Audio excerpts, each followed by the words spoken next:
says that she loves me.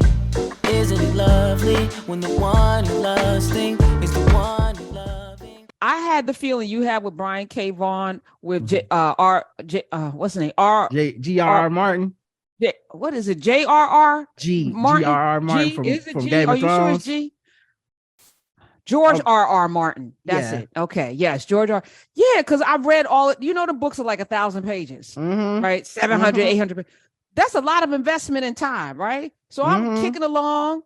Book 1, book 2, book 3. I'm like, oh, I'm gonna find out about finally where the dragon's gonna be. Because I just need to know who gonna control the dragons. And this mug decides he's not going to write anymore. Then he did something, Rod, that pissed me off. He wrote a whole book with backstories of all of the ancillary characters like Brienne of Tarth. So my dumb ass read that too, thinking, okay, I'm going to get another book. Then the series comes out. And he basically was like, I ain't got to work no more. Yeah. I ain't got to work no more. I'm good. I ain't writing no more 1,000-page books. Go ahead, HBO. Y'all figure out how to end this. Why he do that? Them HBO checks hit different. Okay. I seen a picture of him out in the streets. He had a bunch of ladies taking a picture with him. I said, oh, this brother is done with these books. He ain't never coming home. Nah, I ain't got to write no more. I was only writing to get some, some. I blame him for the TV show's decline. Everyone tries to blame the directors, but on the inside looking out as a writer, you can't make that level of TV without something written. You just can't. And you need the source material. And this brother was like, I'm done making source material. He handed them an outline and said, y'all make 2-3 seasons off of this. And they did everything they could. They took a break, which you never really do. You never really see people take a break with live action. They couldn't figure it out. I mean, but if you think about the complicated world that he built and how you gonna hand that over to some people that don't really TV writing and writing. I'm gonna say it like that. I apologize to all you TV writers that think you're writers, but writers, real writers, which I don't even put myself in the category. I'm more of a journalistic writer, but real creative writers that you can't leave that to some directors on television. Yeah. And I knew this is as a writer, because I do write.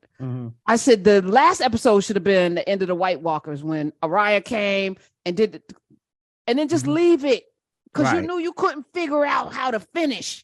Right. It's like I think episode. With the money being behind it and promises made and stuff, they think about it this way, because people was like, I can't believe they made them series without the books. And I'm like, the book still ain't came out. It's people that's died that in real life. It's people that was in Game of Thrones that are now dead. They wouldn't have been able to reprise them characters. They had to make something. And I put that on GRR. I know he don't care. He's somewhere on an island surrounded by women with money out the buttload. So he doing his thing. But man, I'll never forgive him for that, because I was like, man, this show really was going to go down as probably the best TV show ever. Would have been. And then the last 2 or 3 seasons, you could tell they was like, man, look, we're going to have to stretch this. We don't know how it's supposed to end.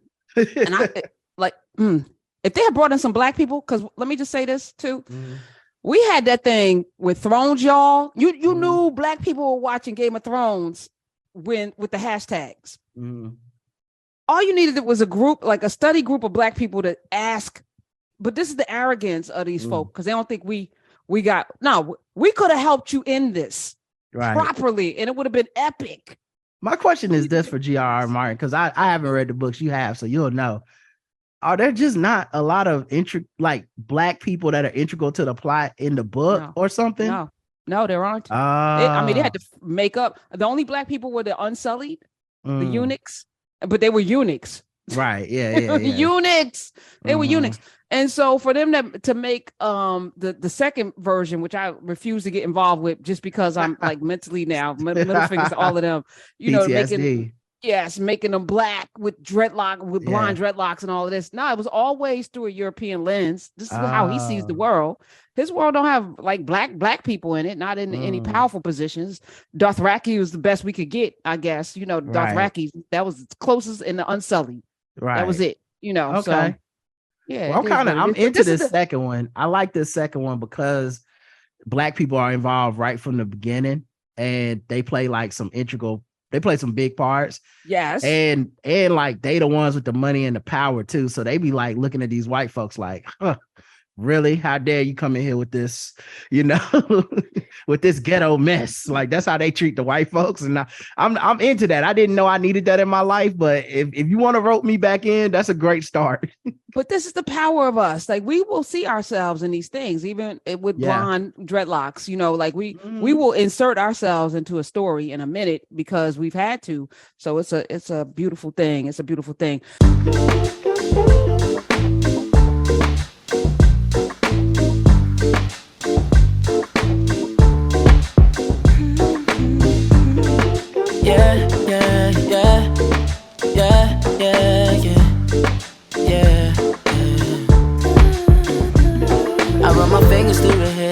And she smiles and says that she loves me.